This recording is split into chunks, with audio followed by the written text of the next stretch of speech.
Les 7 maladies de l'âme. En fait, c'est juste un remix, hein, c'est les 7 péchés capitaux. Mais étant donné que j'en fais mon interprétation, je me suis dit que bon allez, un petit remix, ça peut être pas mal. Donc si tu veux en savoir plus sur les 7 péchés capitaux, bah Google, hein, tu connais. Et donc, moyen mémotechnique pour se souvenir des 7 péchés capitaux, tu prends juste les 7 premières lettres et t'en fais un mot. Moi, j'en ai fait Copelga. Colère, orgueil, paresse, envie, luxure, gourmandise, avarice. Je pense qu'on a tous deux péchés dominants, même si pour moi on les a tous à différents degrés, à différents pourcentages. Par exemple, pour moi, mes deux péchés dominants, c'est la gourmandise et la paresse. Après tout ça, en fait, pourquoi aussi je te dis que c'est mon interprétation? Parce que tout ça, ça part du christianisme. C'est pas forcément lié à ce que je vais dire. Et du coup, moi, mon péché, comme je l'ai dit, c'est la paresse, parce que, ouais, je te le dis, hein, franchement, je suis une feignasse de ouf, mais dans le péché original, hein, dans la chrétienté, ce serait plus lié à la paresse d'un point de vue spirituel. Le fait d'être peu enclin à la prière, peu enclin à la recherche de vérité, à, voilà, ils appellent ça l'ascédie. Et du coup, moi, en fait, je fais le lien avec tout le confort qu'on peut avoir, parce que quand tu as beaucoup trop de confort, eh bien, ça te rend paresseux. Et étant donné que j'ai cette tendance à procrastiner, comme pour beaucoup de personnes, eh bien, ça me rend flemmard, ça me rend... Je suis une feignasse, tout simplement. Mais si je prends le point de vue spirituel, chrétien, on va dire, cette paresse spirituelle n'est pas la mienne, parce que justement, quand il s'agit de s'élever, on va dire, je n'ai pas la même habitude de d'être dans ce confort, tu vois. C'est justement parce que j'ai tellement envie d'en apprendre d'un point de vue spirituel et d'un point de vue, voilà, dans cette conception de la vie, dans cette recherche de vérité, que quand il s'agit peut-être de méditer, de faire des vidéos, de lire et tout ça, tu sais, d'expérimenter et de toujours être dans ce questionnement infini, eh bien, je n'ai pas cette paresse. Voilà. Et mon deuxième péché, qui est la gourmandise, eh bien, tout simplement, vu que j'aime beaucoup trop bouffer, je prends autant de plaisir à manger un simple gâteau industriel qu'un bon plat préparé avec amour par maman, par voilà, d'autres personnes, au restaurant, ou un truc vraiment élaboré. J'ai le même plaisir en fait. J'aime tellement manger, le fait de mettre l'aliment dans ma bouche, de le croquer, de sentir les saveurs, les goûts, etc. Je kiffe de fou, mais un truc de ouf. Et justement, cette gourmandise fait que je sais que je n'ai pas besoin de manger déjà 3 fois par jour, mais je le fais.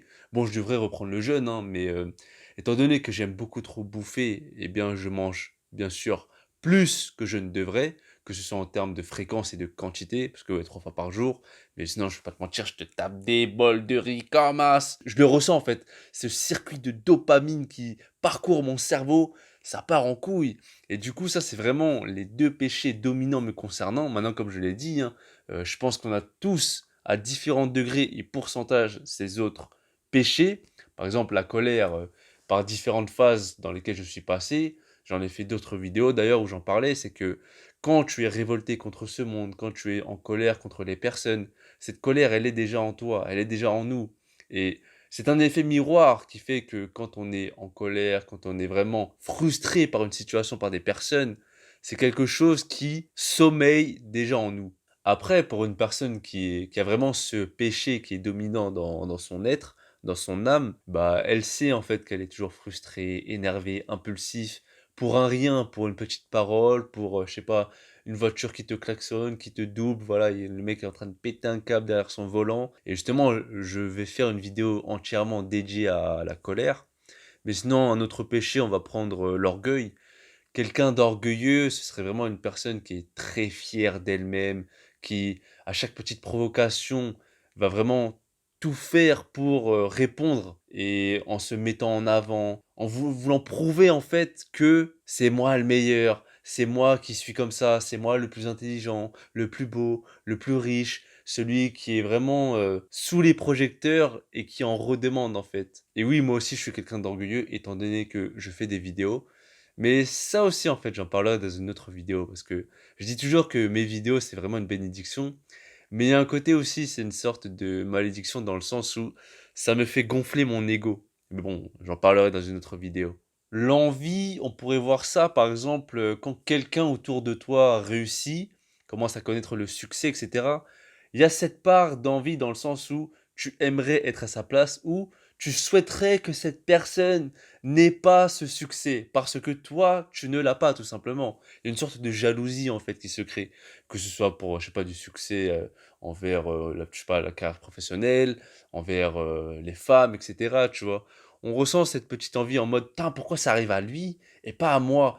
Moi, je suis comme ça», tu vois? Et tout ça, en fait, quand tu regardes, c'est lié à l'ego, hein, le fait d'envier une personne, de jalouser quelqu'un, d'être orgueilleux, d'être fier, c'est lié à l'ego. Et il y a un autre péché qui est la luxure, bah, moi aussi j'ai connu ça, hein. Même si aujourd'hui, je suis quelqu'un d'assez minimaliste, qui a très peu de besoins, c'est pas parce qu'en fait, il y a la luxure dans le sens où il y a le plaisir charnel et cetera, cette recherche constante de sexe et cetera, mais pas que. En fait, moi, je vois ça d'une autre manière aussi, c'est le fait de vouloir accumuler des beaux objets, le fait de vouloir avoir le dernier, téléphone et cetera. Tout ce matériel, tout simplement.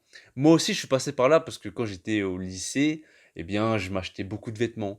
Je voulais paraître beau et tu restes bloqué, en fait, dans le regard des autres, de vouloir plaire, encore une fois, d'attirer les regards vers toi parce que tu as des objets de grande valeur, du matériel qui coûte cher, et cetera. Même si aujourd'hui, je m'achète plus de vêtements, il y a quand même ce côté qui fait que j'essaie de bien m'habiller. Après, on va se dire: «Ouais, mais je m'habille bien pour moi».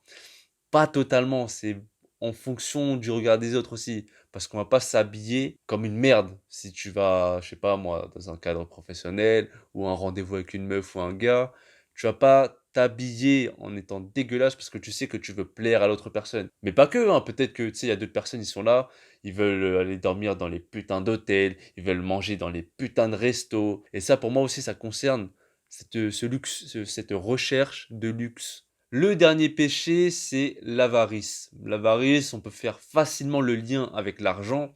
Peut-être quelqu'un qui est en mode vas-y, j'économise, je dépense rien et j'accumule, que ce soit de l'argent ou des biens matériels. Et j'accumule pourquoi en fait? Toujours plus. Je veux toujours plus accumuler, mais pourquoi faire à la fin? Mais il y aura toujours ce besoin constant et qui va grandir de plus on acquérit ce genre de richesse. Mais cette recherche constant de faire grandir sa richesse financière, matérielle, ça n'en finira jamais.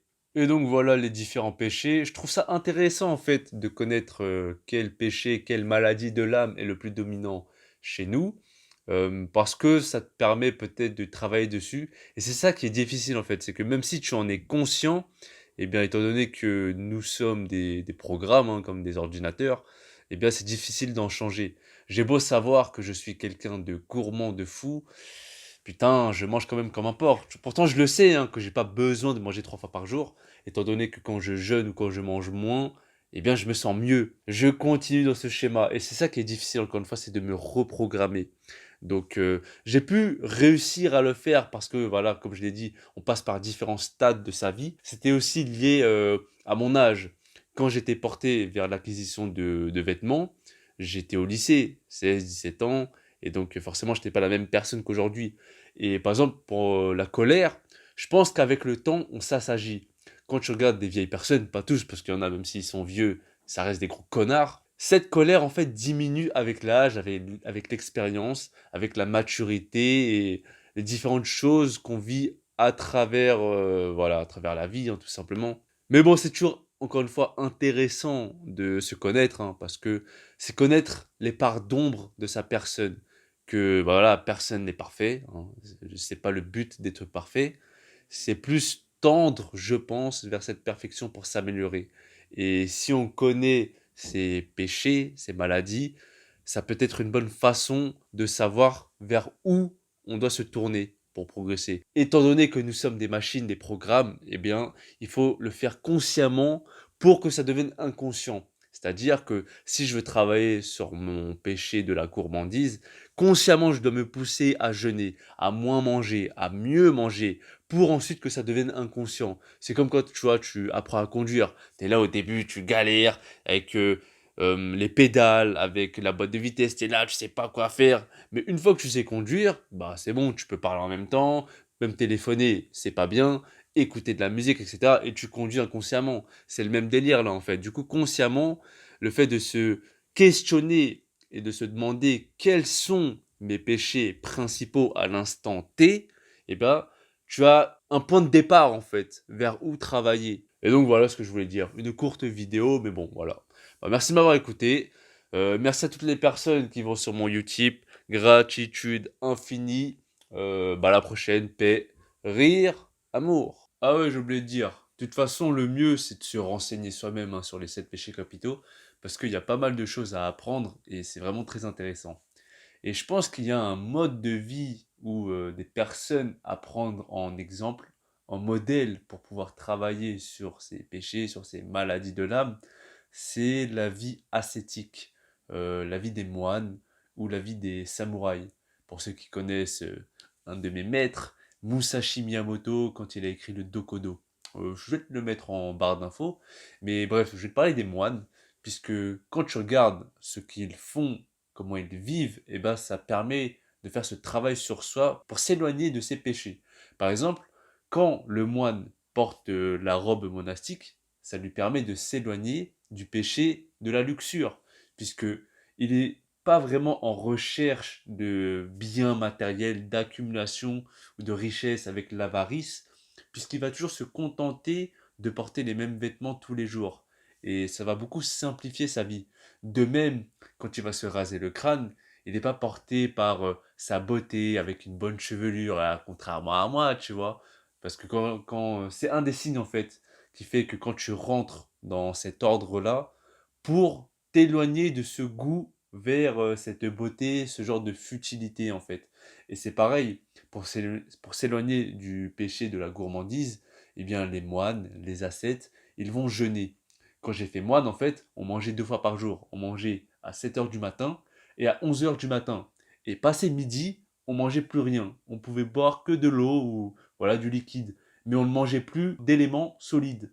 Et c'est pareil concernant la paresse. Les moines, en tout cas de mon expérience, quand je l'ai fait, on se levait à 3 heures du matin pour commencer les prières à 4 heures du matin. Du coup, on est loin de la paresse, de cette paresse spirituelle, hein. Tu vois, là, je suis en train de mélanger bouddhisme, moine, avec chrétienté, etc. Mais tu connais déjà. On pourrait même parler de stoïcisme, parce que je fais le lien, en fait.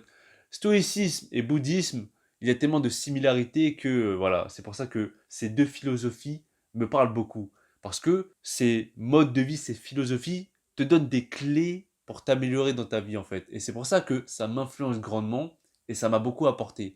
Et c'est pour ça que je trouve vraiment du refuge dans cette philosophie, tout simplement. Et donc voilà ce que je voulais rajouter. Bah, je vais te mettre les vidéos juste là, peut-être quand j'étais moine et d'autres, voilà, hein. Donc voilà, donc voilà. Donc voilà, je répète, donc voilà.